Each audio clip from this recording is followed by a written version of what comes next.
Morning, everyone. Finance Committee, and we will get started. So Becky, would you call the roll? Sure. I've got Jim Sheeline. Here. Mike Book. Here. Tom Kitson. Present. Larry Mamini. Tim Bivens. Here. And Nancy Naylor. Present. Thank you. And Liram isn't going to try to join us on Zoom or? Nope, he said he wouldn't be here. He's out of town. Okay, gotcha. Thank All right, thank you. Okay, public visitors, go around the room. Paul, got anything for us besides? Nothing other than what's on the agenda. Okay, Amy, Good morning. good morning. Very Good briefly, seeing you. good to see you too. I just wanted to inform everyone that we were able to apply for the court technology grant again this year. We were approved. There were many departments involved, the state's attorney's office, the public defenders, the judges, and court security. So we were approved, and just last week, we received the funds in the amount of $229,752.44. So I'm very excited about that we were able to get that done again this year. Yeah, good job. Yeah. Any questions?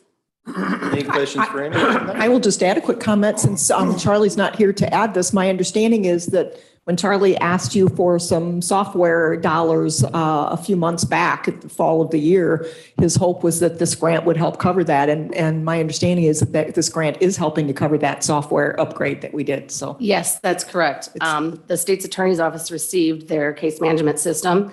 They were awarded, excuse me, $82,400.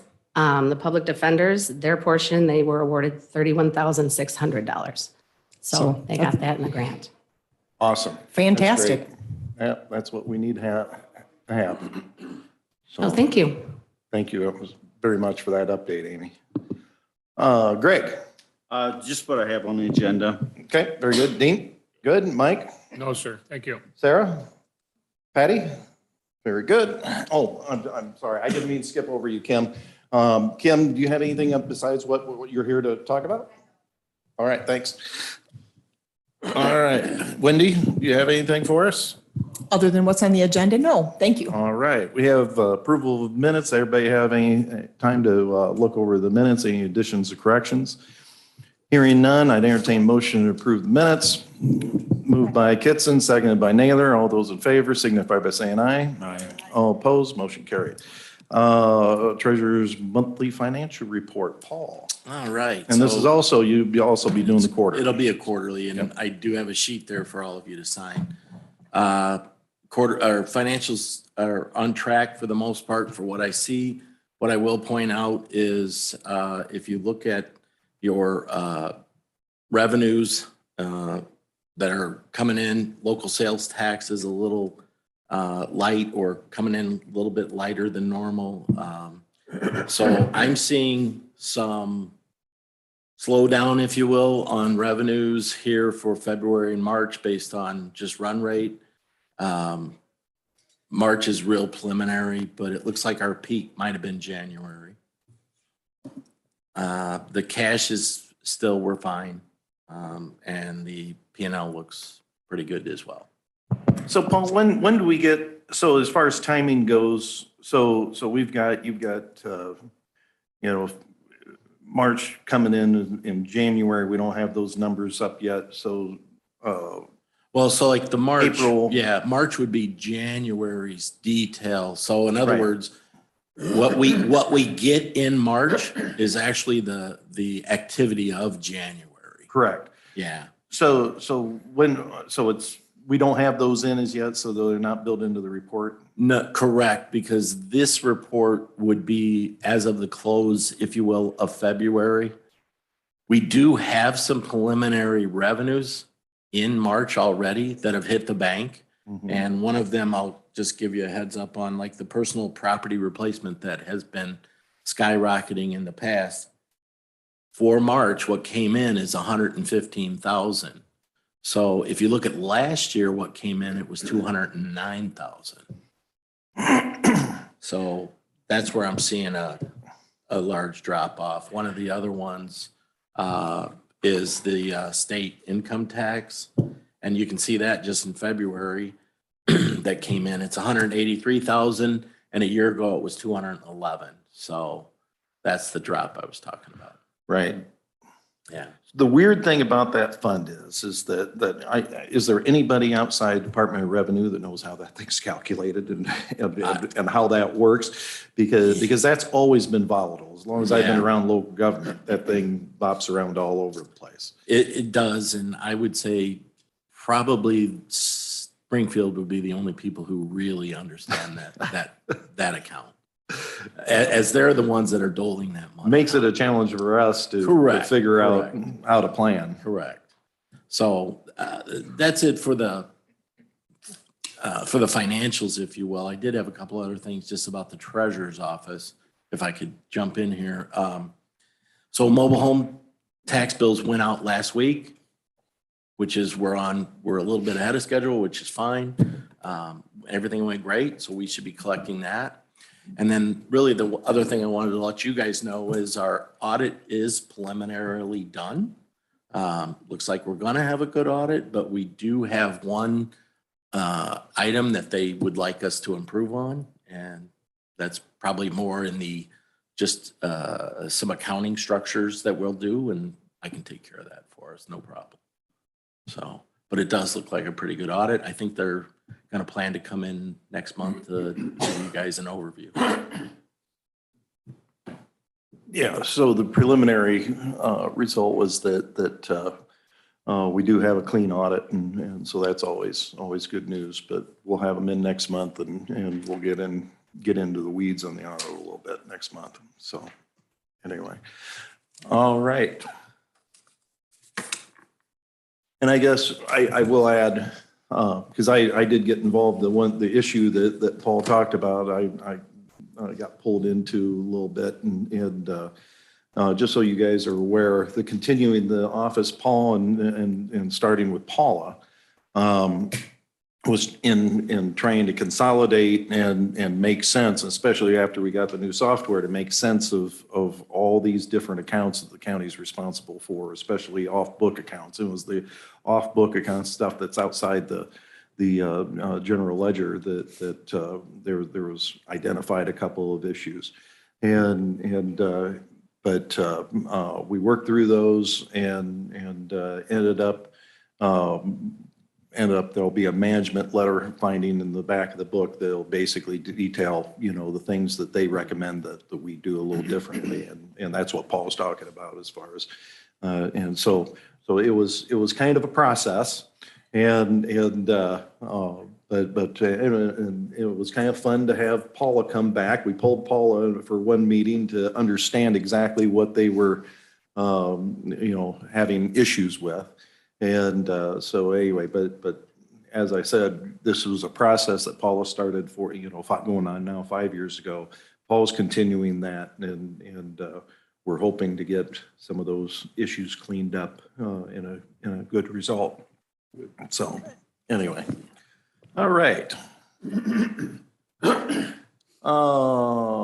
Let's see, we don't need a note. We'll pass around the form for everybody to sign for the quarterlies. Do I need a motion for that? Becky says yes, and she's the boss. I just think I am. Moved by Kitson, seconded by Naylor. All those in favor signify by saying aye. Aye. All opposed, motion carried. Insurance Committee, Lyram's not, or Nancy's here. Have anything for us? We don't have anything this month. We didn't have a meeting. We will have one in April, so we'll have something next time. Sounds good. Thank you. Gredco, Lyram's not here. Do we have anything ARPA? You do not. Okay. No monthly resolutions. We're down to new business. Small Business Development Center, Kim Ellison from SOC. Kim, you're up. Good morning and thank you. I think you guys had some information that was sent out in your packet, and Wendy's going to pull that up, or someone will. But for those of you that don't know, the Small Business Development Center has been at SOC for about 5 years. We had a long-term relationship.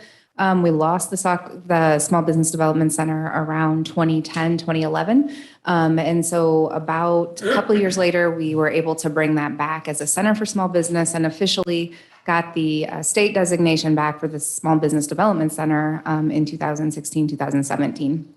And so that organization is funded through the U.S. Small Business Administration. It filters down through the Department of Commerce at the state level, and then it comes down to local stakeholders like yourself, other municipalities, counties, financial institutions, as well as the college.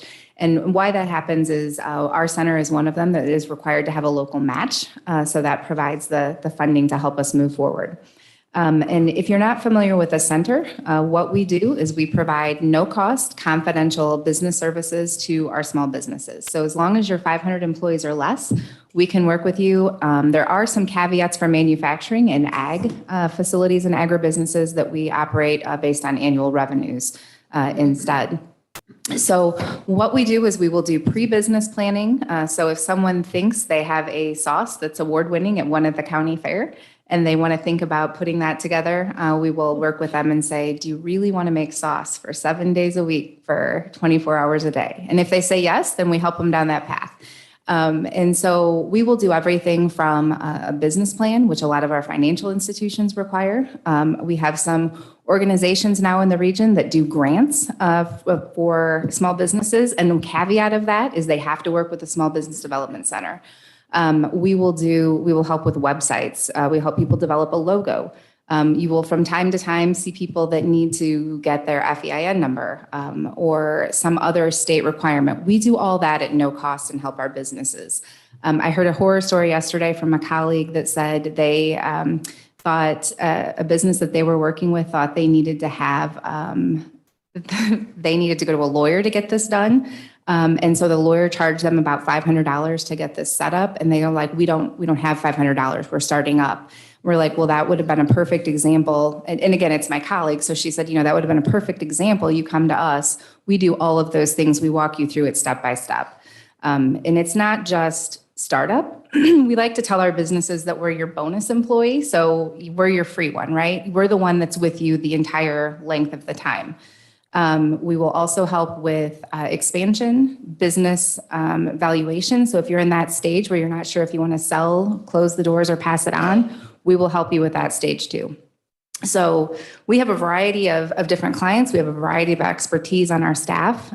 It's myself. We have a direct center director that has background in small business insurance. I have nonprofit marketing, working a lot with the municipalities. So I was telling Chairman Olson beforehand, one of the things that we will sometimes get involved in is working with the clients in the municipalities or the counties and talking about zoning issues or reminding them that if they're going to build, they need to make sure they're checking with those appropriate authorities in every specific county.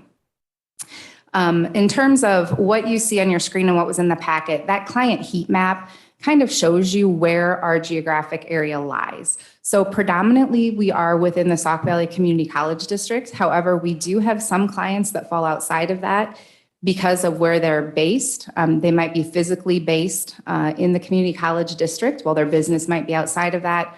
We might have business advisor expertise on our side that they need in that particular market or segment. Or we have some that, for example, in the far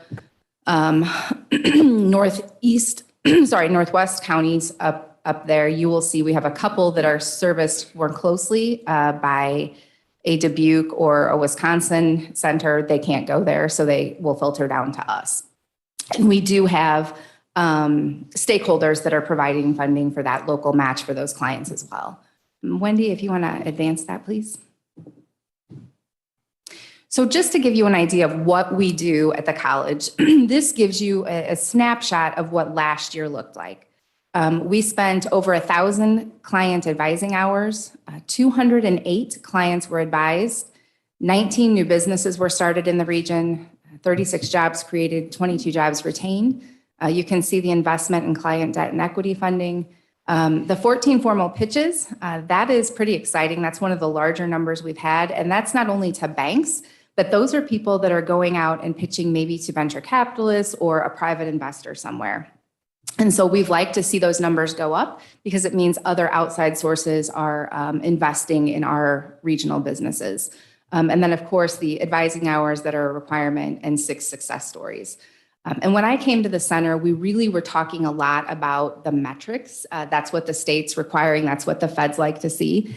But we really have shifted that a little bit and are talking more about our success stories. And you can go on if you'd like.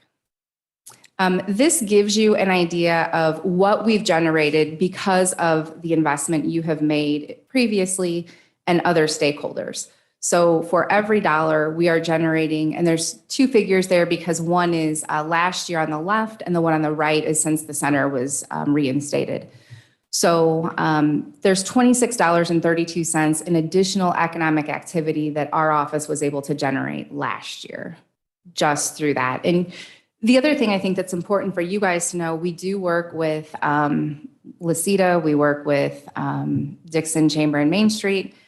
We refer clients back and forth. And I think the other thing that's really interesting is as we have dealt with the pandemic and the state has come out with programming, we will get calls from clients and say, we need help filling out this grant. We were on a call yesterday and Back to Business is going to be out again. The announcement is going to be made, I think, next week. And so with that, we will also be helping those businesses that need to fill out those forms or have nowhere else to go. That's another additional piece that we do. So some of that economic impact that you've seen historically has also been from companies that were able to benefit from some of those pandemic relief funds. Wendy, if you wouldn't mind advancing that, please. This you can see is just this year up until about a month ago.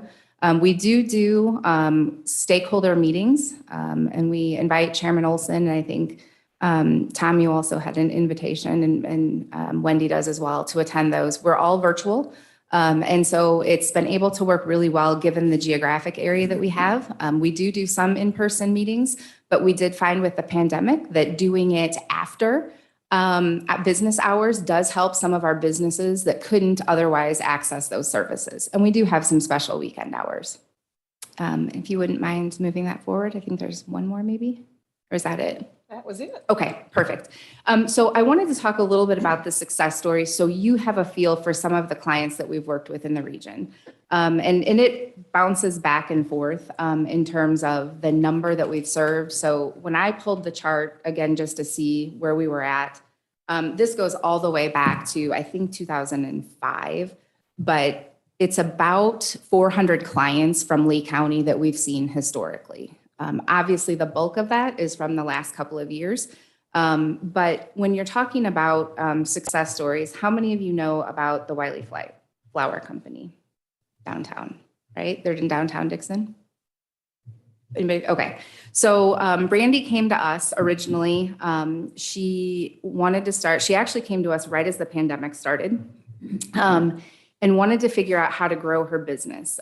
She was trying to figure out how to make it transition during a pandemic. And so we started out working with her, and then she was able to officially launch her company, open the downtown spots, and has been really great at coming back to us and saying, okay, this is the step I'm in now, so where do we go to continue growing? And how do we continue to build that revenue or look for alternative revenue streams. And so that's something that quite often we will get as well. Or the really, I will tell you, the number one reason people come to us is because they think we're the link to free money, which we're not. But we are really good at trying to help divert them and figure out what they actually need to make their business continue to be successful. If any of you are familiar with the Divines Wellspring Medical Spa, that has found a home here in Dixon. They were another client of ours. Again, we worked with them to figure out, and actually they have a couple of companies we've worked with, to obtain FEIN numbers, open their Department of Revenue accounts. We've helped them create payroll systems. And I think that's another thing for small businesses. Sometimes they need that back-end accounting support. We can help you with some of that. That's something we provide. We have a licensed QuickBooks specialist.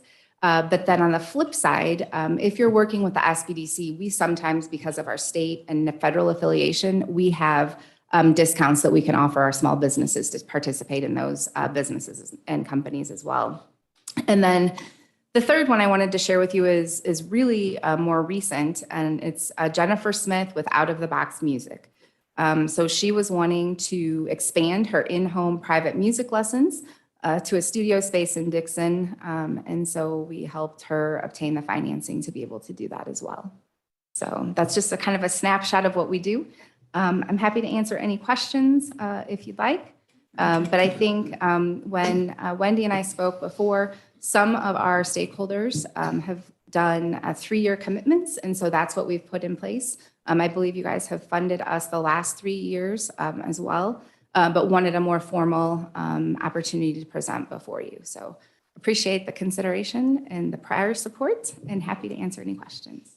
Questions for Kim? Yep, go ahead, Tom. Kim, I'm sorry. I use this. You gotta get the mic. I assume it's difficult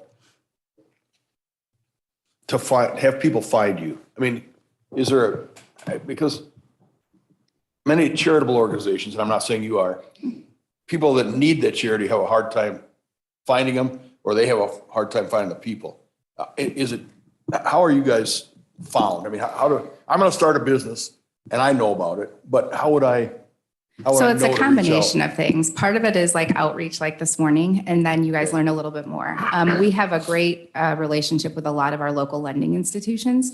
So we work pretty closely with our lenders, especially if we're doing business plans.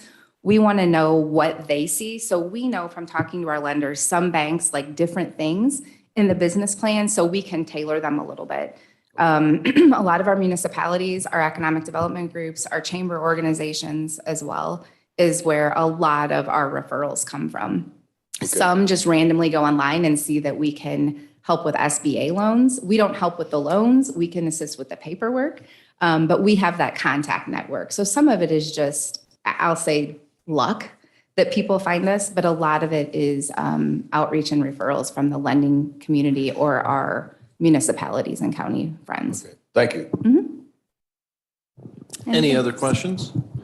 So I've got a couple. Kim, as far as the other partners you have, stakeholders, I'm sure you've approached Carroll County, Whiteside County, everybody in the district. Is everybody participating?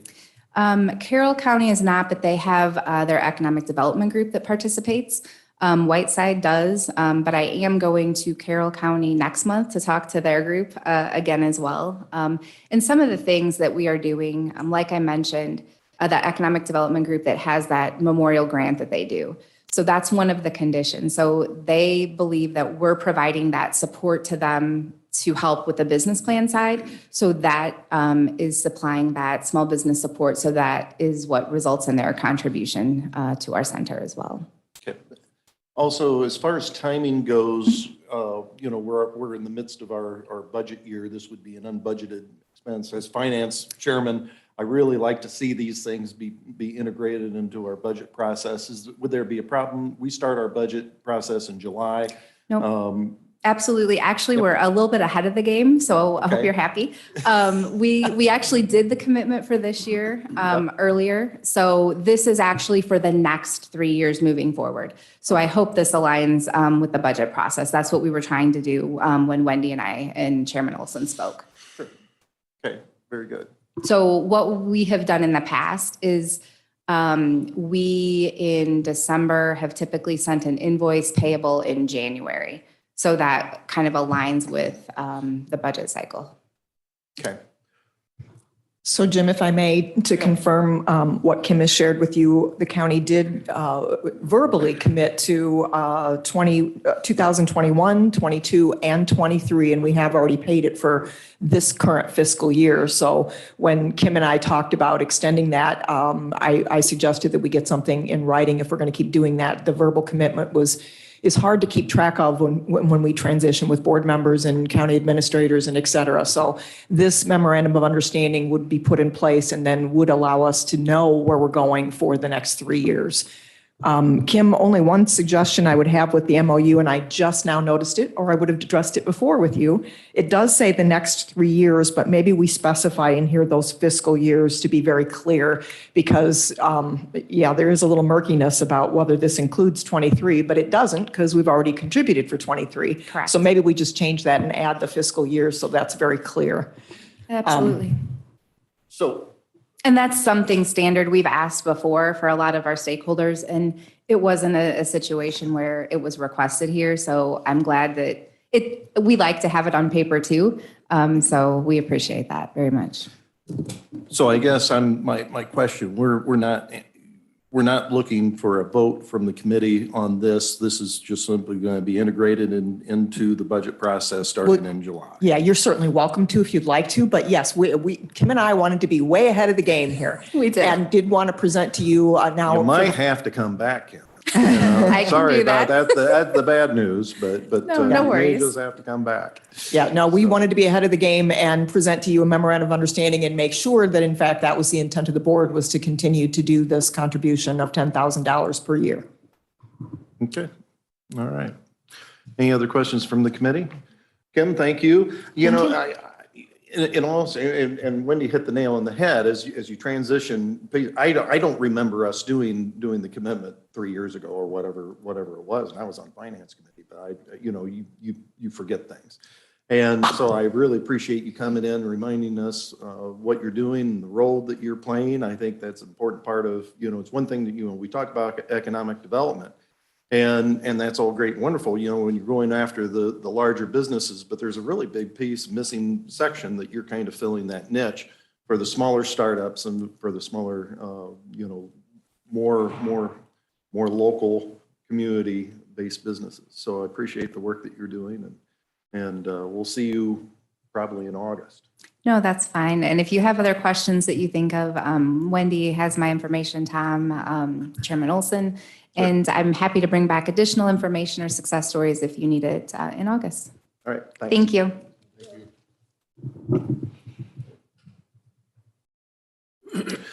All right.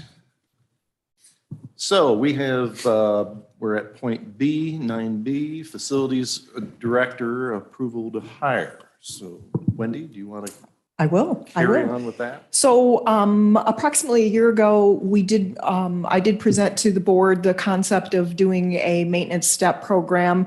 Included in your packet is actually a reminder of what that would look like. So there's the hierarchy chart, you might call it, in there. And our goal over time as employees transitioned was to have a facilities director. Below the facilities director would be a facilities manager, kind of the second in command, you might call it. And then below that, you would have 3 different maintenance technicians and 3 different custodian technicians. That was our long-range goal for the department. It was something we were going to implement over time as I said, when staff transitioned. Well, we're at a point, we're at a crossroads where staff is transitioning. And I think now is the appropriate time to move forward with the hiring of the facilities director. So we had an employee, a longstanding employee that retired actually just this week. We've got the second longest serving employee in that department that has announced retirement next spring. And so now's the time, I believe, to get a facilities director in place. What we're looking for, different from the facilities manager with the facilities director, is someone that can lead the department with some of the more high-level administrative things. As you've all been hearing from Tom Wilson, we have a lot of big projects going on. So we're looking for somebody that has strong project management skills, somebody that can develop the RFPs and the bid spec documents and put them out to bid. Somebody that has that skill set, and as well as a management skill set of, as I said, projects and people. So I have a built-out job description, but in your board action request form, I kind of lay out just a high-level overview. In terms of this committee and the financial impact, because of the retirement of the person that retired this week, and also we had been without a custodian or janitorial staff person for several months because someone quit. I anticipate that this is going to be budget neutral for this year. In other words, the maintenance department already has the money in their budget to be able to do this, because by the time we get them hired, they're only going to be here 4 to 6 months. Next year, as part of our budget proposal, then we'll include in there what it's going to look like, depending upon where we end up going with the other employees. So in other words, right now, we are not looking to replace the employee that retired this week. And rather, we're looking to hire a facilities director and kind of reallocate the responsibilities of the overall department. With that said, I'd be happy to take any questions. Questions for Wendy? I am looking for your head nod. Again, it's budget neutral in that there's money in the budget, but because this is a newly created position and a reallocation of responsibilities, I would like the Finance Committee's approval to move forward and post for that job.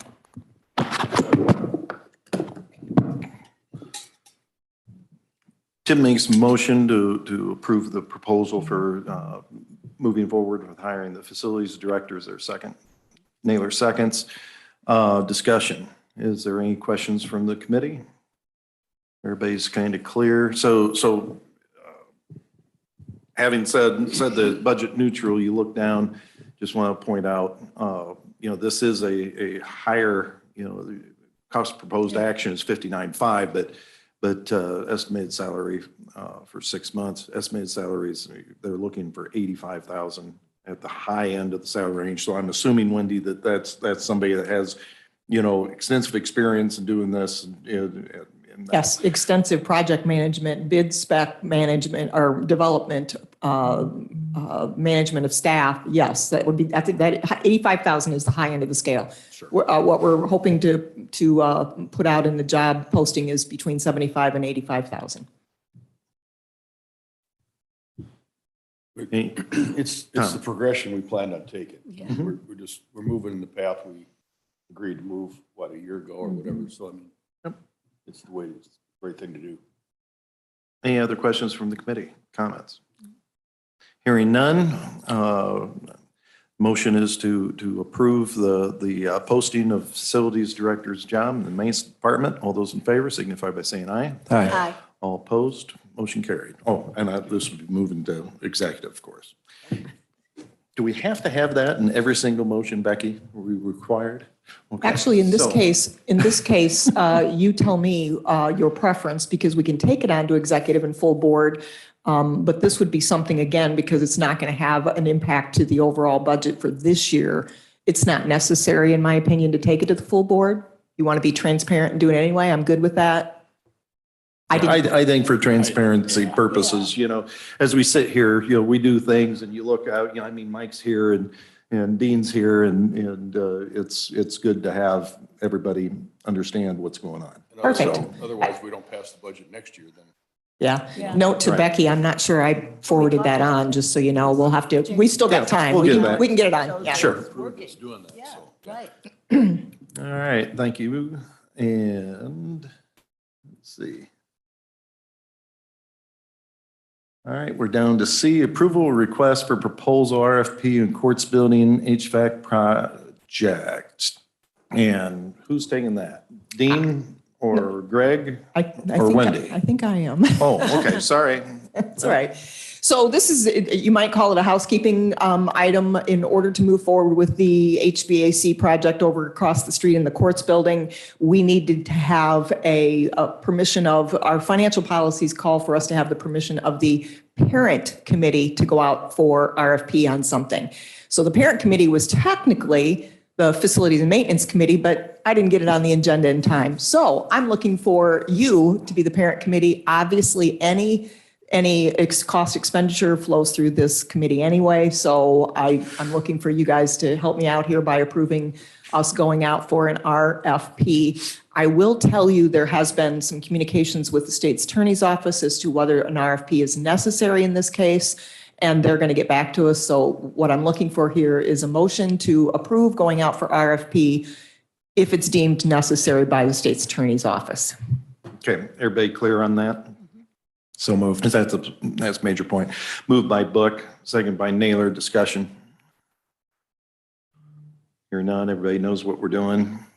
Becky, you got the motion correct? Okay. You've got the motion correct. I got the motion. I got to get the motion You got it correct. right. No All question. those in favor signify by saying aye. Aye. All opposed, motion carried. Okay, and we're down to D, and let's do D and E kind of together, and because they're basically this. One's having to do with temperature control systems, but I think so. Wendy, are you doing this, or we got? This one I am going to Greg? tag off to Greg. There we go. Yeah, I can handle this one. With the ComEd assessment report, Tom Wilson wanted me to seek pricing on changing all the lights in this building to LED. I reached out to Engel Electric. They sent me to Thayer Lighting Incorporated to do the audit. And on your sheet, it shows what they came up with. Total cost to change all the lighting in this building would be $61,331.18. With ComEd's incentives, our cut on it would drop it down to $49,477.18. Naturally, this is over our $30,000 limitation. So we're requesting to go out for bids if we really want to do this right now, or do we want to wait and budget it in for next year? I don't want to go through all the steps going through to have somebody walk through the whole building and assess the whole thing and then come up, and we don't, do a thing about it. So that's my question for that part. So I let the committee know, I did have conversation with Dean and also with Tom. And I guess that, Greg, that would be my preference is that all these things need to go through the budget process. And if it's nothing that we have an emergency that needs to be done immediately, my recommendation to the committee would be that we put this in the regular budget process. Okay, so we'll hold off till closer to July when we start doing our budget, getting it together. And I can get another person, I'll search for another person to give us another quote, and we'll compare this quote to that quote, and we'll decide at budget time whether we want to do it or if we're going to include it in the budget or not. Okay. All right, so we don't need any action on those two items. The HVAC, we still have. Oh, yes. We have the VAVs in this Yep, the building. VAVs. Yep.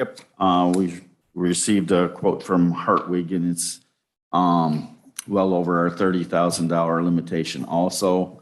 And then also with these VAV replacements, you have to go to a new control operators on that. And we received quote from ACI Control Systems that is well over our 30,000 also.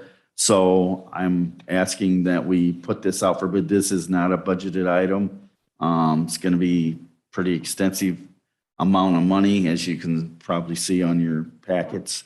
But it's something that we really need. We have a lot of the old VAV units in here. We was wanting to change them when we did the new rooftop units, but they thought they could repair the old ones. And it comes down to where they can't even get the parts for them. So we missed the boat on getting that included when we were doing the new rooftop units.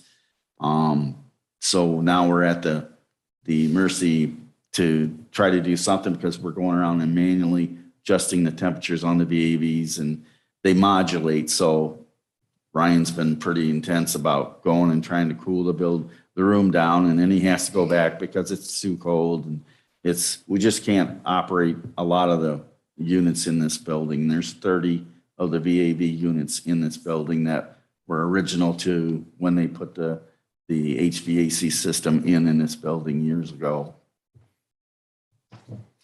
So I guess once again, we didn't budget for this, Greg. Correct. Is this an emergency situation, or again, can we get this into the budget process and we're gonna year's try to budget? hold off till July, but what I'm asking is, can I go out for bids to see, if a competitive bid to see where we fall on this, so we know we have a firm number when we come back in July for budgetary. Craig, I would probably advise the same thing as what we just talked about with the LEDs, though, is we don't want to go through the steps of going out for bid if it is not in the board's intention to actually do this. I understand, I think what Greg's trying to say to you is that this is probably more critical than the lighting is, but I would still prefer that we know it's in the budget before we actually would go out to bid, because that process itself takes quite a bit of man hours. Yeah, because we didn't include this in the 5-year plan that we, basically presented to the board last month, we didn't include this one, and which was. Yeah, and then when they looked at it, when they just did a visual check on things, they, oh yeah, we'll be able to fix those. You don't need to replace them. And it comes down to it where half the parts in the unit, like gears that you can't even get anymore. So once they start going down, and we've had a couple of them just in the last 3 weeks that have failed, and we got to manually operate those units to keep the room comfortable for the person. So it's sort of critical for the whole system to operate correctly.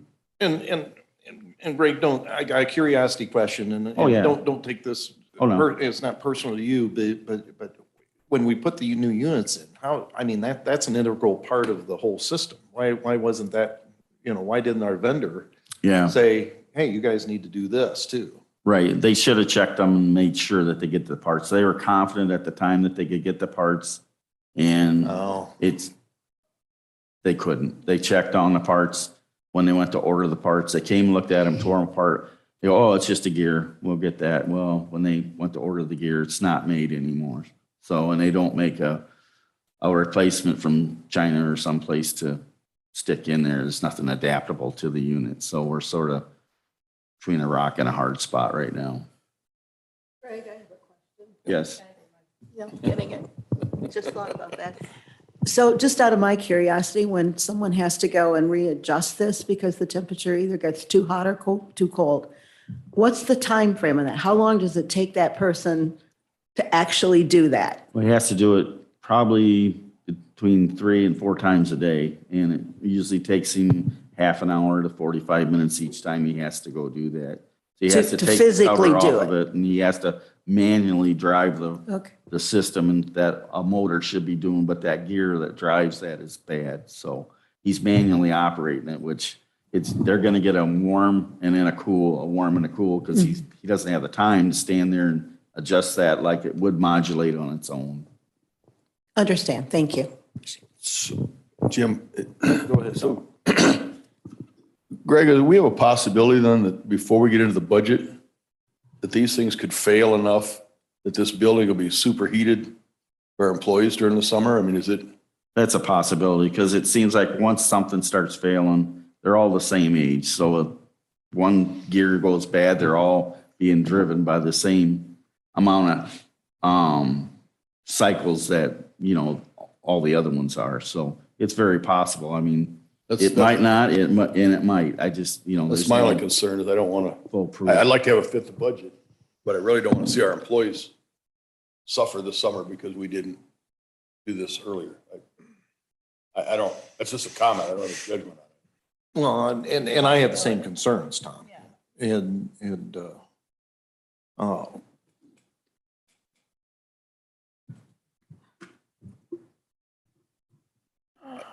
Maybe we should go ahead and do this and. well, we can come back. I think on this one, my thought is let's go ahead and go out for bids. And then we'll make a decision of whether or not we integrate it in the budget. And I think this one, we go through the steps, Wendy, and then we'll see where we're at, when the bids come back. Okay. Yeah, Nancy. Sorry, I have one more question, Greg. To your best guess or guesstimate, when they do start to replace these, how long does that process take? So the vendor comes in to make the replacement. Are we talking a month, 2 months, 2 weeks? It'll probably take a couple of weeks to change Okay. them all. There's 30 of them, and they're a complete box. So they have to disconnect the water lines going to that unit, which there's valves on those for the reheat valves. And then they have to remove this whole box and a little bit of the wiring, and they put a new one back up and reconnect it. So I'd say a couple of weeks to be fair, and they should have them all replaced. Okay, thank you. So to your point, if we get into that where it gets really bad, it's like a 2-year question. That was my thought. Right. Dean? Just a clarification. Now, it's not only the VAVs that you have to replace, it's also the controls that go with them. So do we have those both grouped together? So I created a board action request form to kind of, summarize where we're at, and I put them both as one project because you can't do one without the other. Right. Greg's point at Facilities and Maintenance Committee was that, you may end up with different contractors doing that, but as far as I'm concerned, this does need to be one project. And from my perspective, is we do this outside the budget process. We're going to be doing this anyway, but at least we get it in the budget process. The finance committee is able to look at the whole picture, because what's going to happen is that we approve this, it's going to be $200,000 taken out of that 5-year plan. And we've got to figure out where that's going to come from and what's not going to get done as we move forward. So that's the issue, Greg. So just so you understand that. Okay. I totally understand. One more question. Yeah, go ahead, Tom. Greg, is this the last part of this system that has to be, is there something else out there that's aging that wasn't replaced that's going to fail next, or are we? On the HVAC side, yeah, we're pretty much going to be covered on that. Sewer projects, we're still chasing sewer smell in this building, so now we're in another room. So it's a never-ending thing. We fixed one problem that had been done wrong several years ago, and we fixed that. And then now we have lead pipes all over in this building, and Oh, yeah. the lead pipes are wearing out, and whenever water goes through lead, it's soft. It wears holes in it, and we're tracking down leaks all over this building right now. But as So far as that's gonna be- components, the HV system. As far as the HVAC, we should be all Okay. complete with everything. So we have a new control system, to control the units, but we don't have the drive motors and the VAVs that we're gonna need to make it modulate correctly, so. Okay, thank you. All right, so moving forward, is there any, let's get a motion on the floor if the committee so desires, and then we'll have more discussion if needed. So Move to go out to bid. Okay, Book moves to go out to bid, and that'll be also put to executive. Do we have a second? Bivens seconds. Any further discussion? Everybody's comfortable?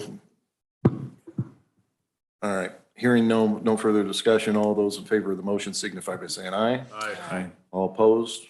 Motion carries.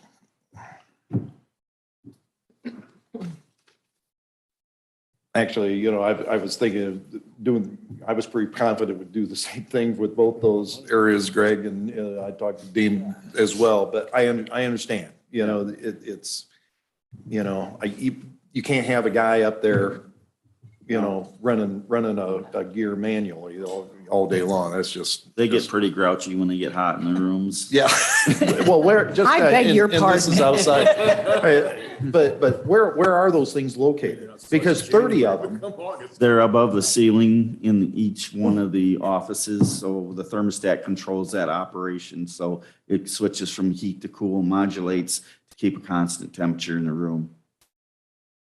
So he has to go into the ceiling on the ones that aren't working right. Right. If somebody calls and says it's Right. 110 degrees in my room, that's when he goes in there. Usually we don't wait for them to call because I can see it on my computer and I'm like, Brian, this room's like 75, 80 degrees. I think you need to go change it. So. Gotcha. Yeah, Dean. Quick thing too with this, will it help energy credit wise? Definitely, I think it will help because it's gonna, obviously some of them haven't been modulating correctly because the gears were partially worn out. So it would only not fully open, but partially open. And now it's to the point where they won't even open. So yeah, it'll Will we definitely get help efficiency on the units Would for we be sure. able to get a credit for it, I wonder? I could check on that and see if I could get some type of credit on it. I'll do some checking. Depends on which contractor we get is how far they're gonna go for a credit for us. So that's the Right. only thing. Sure, So 'cause I it's can't tell what each contractor is gonna do. So last time we put that in the bid spec and required that they would work with Commonwealth Edison for the rebate, or they would not be accepted as far as the bid, so. I Yeah, think we can also do that, I don't know how much credit ComEd would give you on that, but that's, they could We check can ask. into it, yeah. ComEd also has a lot of small grants that cover various different things, so we ought to check in on that too for funding. I Sure. listened to a guy the other night, and it's unbelievable to me. They plant flowers and different things, and anywhere from $10,000 to $600,000. So it's a thought. When you're maintaining an old building, any grant anywhere and from anybody is a help. So absolutely. And we've learned that, right, Tom? Especially. So now, next on the agenda, last on the agenda is Wendy, and we're to employee handbook revisions. Yes, so I've gone to every committee this week. I'm going to run down through the employee handbook changes that I'm recommending. A little background here, the employee handbook typically applies to non-union personnel. It can be applicable to union personnel if there is a particular topic that's not addressed in the union contracts. But typically, these changes that I'm recommending are going to be applying to the non-union personnel. I started down this path, excuse me, because the state of Illinois adopted some changes in law that affect the employee handbook. So I started out by incorporating those into the handbook and then did a complete read of the handbook and I'm making some other recommendations. So I'll go through those one at a time. Excuse me. All right, so item number 1, section 4-6 impacts the sick leave to care for family members. And so this was a change at the Illinois state level. And the Illinois state level says now if an employer offers sick leave, that sick leave the employee needs to be able to use that sick leave for not only themselves if they're sick, but also their family members. And it defined the family members. To be honest with you, I added that into the handbook to be clear, to add clarity for everybody's sake. But I think that's something that we've been doing for some time. Again, if a department head has an employee with a sick child that needs to stay home, for the most part, I'm not aware of any time an employer would have said, no, you can't do that. So I think we've always been following that, but I added it for clarity. Item 2, section 5-8, and also item 3, section 5-7 is the impact is the Illinois Family Bereavement Leave Act. So Illinois did adopt a Family Bereavement Leave Act that now allows employees to take up to 2 weeks, 10 days of unpaid bereavement leave. We currently have a policy and have had it for some time that allows an employee to take 3 days off paid leave. The state statute was very clear that if an employee wants to substitute what their employer offers for paid leave, they're welcome to do that. So in our case, then they'd get the 3 days of paid leave. And if they wanted to, they could take an additional 7 days of unpaid leave up to the 10 days maximum. So it's not 3 days plus 10, but a total of 10. Other recommendations that came across. Item number 4, section 2-8. I've worked here for 36 years, and for the entire time I've been here, my working hours were come in at 8 o'clock, you leave at 4:30, and you have an hour for lunch. If you add that all up, guys, that works out to a 37.5-hour work week, not a 40-hour work week. So for all these years, it's been in our handbook as 40 hours. And when I read through that, I see that as a problem because, once again, it's a situation where we're saying one thing, but we're doing something different. So I would like to rip off that Band-Aid and just call it what it is and what we're doing and just say 37.5-hour work week. Now, I did speak to the state's attorney's office, specifically Stephanie, about this, and she wanted a little bit of time to do a little bit further review on that because she said the only question I would have is that a lot of the federal and state laws are based on a 40-hour work week because that's what's most common.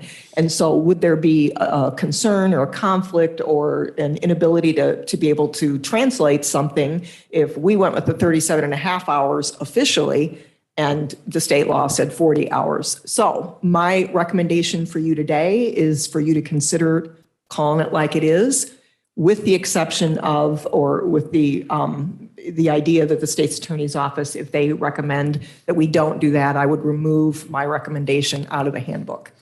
By the way, I didn't say to you all that these are my recommendations. You can do what you want as a board. You are the policy setter. These are just my recommendations as I was reading through. Item 5, section 3-4, as you know, the federal and state level added the Juneteenth as a paid holiday. We offered it to non-union personnel last year as well. So I'm adding that to the list of paid holidays for Lee County. Item 6, section 4-5, paid personal and sick days. Our policy used to, or currently does, ask for or require for an employee to come back after they've been gone for 5 days or more, to come back with a doctor's certificate that says they're okay to come back. I am recommending we change that down to 3 days. Quite frankly, the biggest reason is because it's consistent with what FMLA rules are. FMLA rules are set at 3 days. I find it to be a lot easier if we can keep the laws consistent in terms of implementation and better clarity to employees. Section 4-6, health insurance start and termination dates. So again, for as long as I've been here for 36 years, the policy has been when you come on, let's say an employee got hired March 3rd. So the rule for health insurance and when it starts is the employee has to be here for 30 days. And once they're here for 30 days, they're now eligible for insurance, but the insurance then will begin the following first of the month. So an employee that starts March 3rd actually would be eligible for our insurance April 3rd, but they couldn't come on until May 1st. So technically, people are coming on and going almost 2 months, or could go almost 2 months.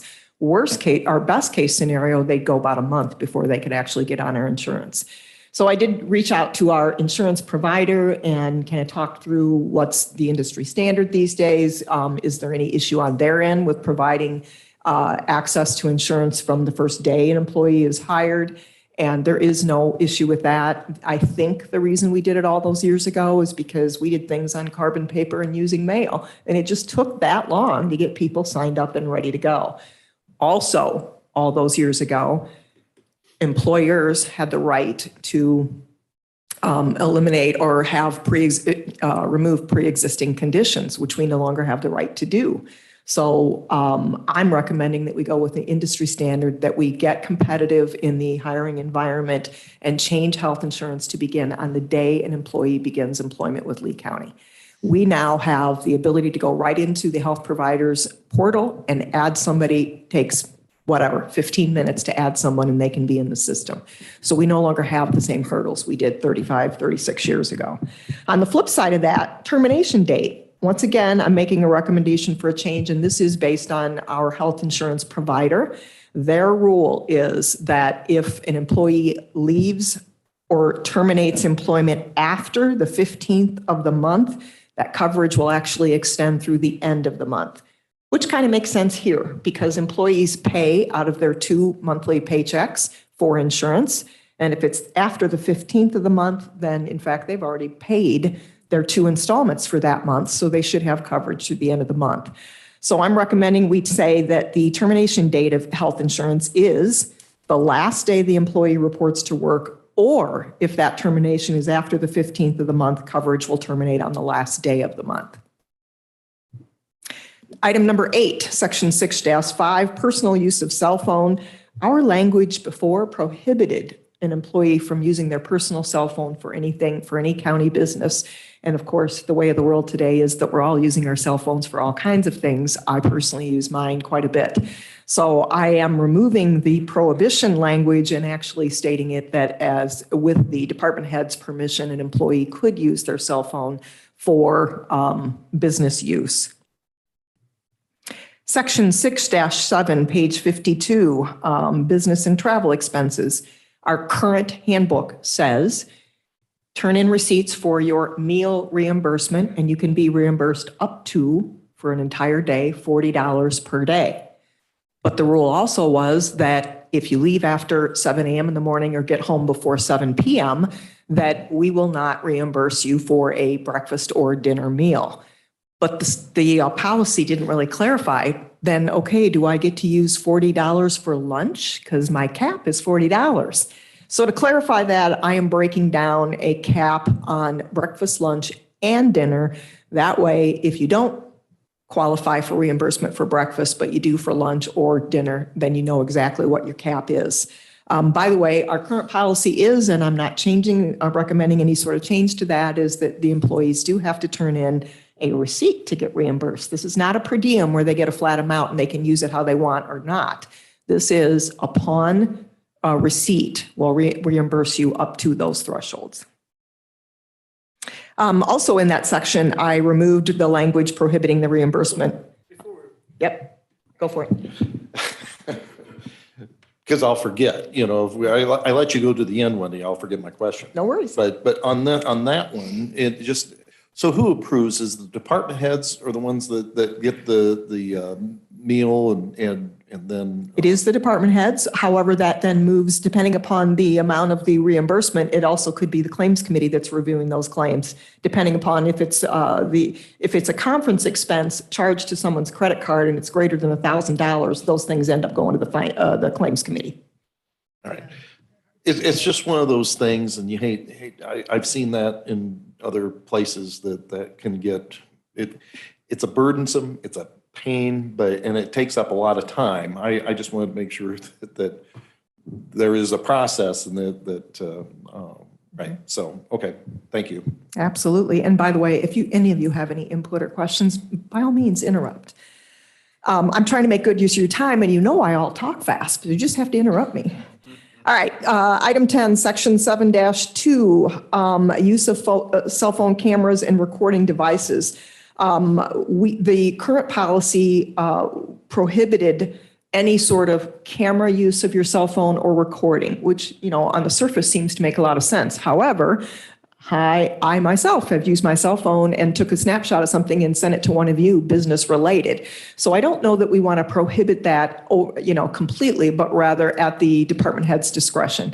We do have, I think the example I gave the other day is, you know, in the maintenance department, if the maintenance guys who are constantly out and about, they're not sitting behind a desk, want to take a picture and send it off to Greg for a demonstration of you know, a situation that he's looking for Greg's input on, they should be able to take a picture or a recording and be able to pass that along for legitimate business purposes.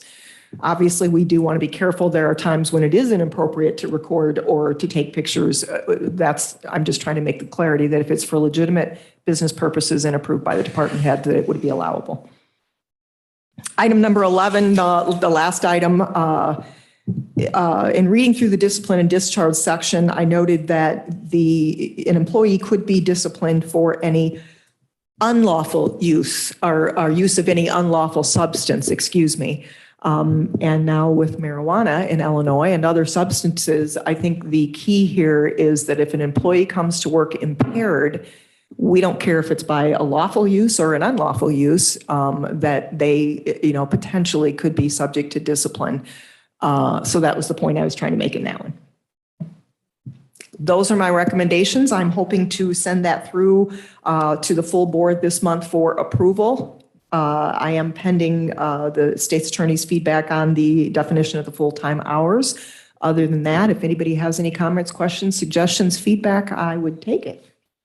So my question is, so do you need motion out of this committee? This is more for informational purposes, and so this will go to executive and then pass on to the full board. Correct. Yep. Okay. Anybody have any concerns, comments? No, Ms. I Bivens? don't know if it's a concern or not, but I think with the advent of the cell phone and the use of the cell phone, the personal cell phone, that policy, I think people probably need to understand that when you do that, you're opening up the fact that your cell phone could be used in some kind of litigation, and you could, you know, any other information on that cell phone is now available to, you know, is subject for review. So, you know what, Tim, that certainly absolutely makes sense. I believe we have something in there that reiterates that. But since you brought it up, I'm going to go back through the policy and just make sure that it's strongly worded, that they need to understand that they are, like you said, subject to that potential. Okay. Any other questions, comments for Wendy? Hearing none, we don't have an executive session, to my knowledge. Correct. And is there anything else to be brought before the Finance Committee? Thank you, everybody. I entertain a motion to adjourn. Moved by Bivens, seconded by Naylor. All those in favor signify by saying aye. Aye. All opposed, motion carries. Thank you, everybody.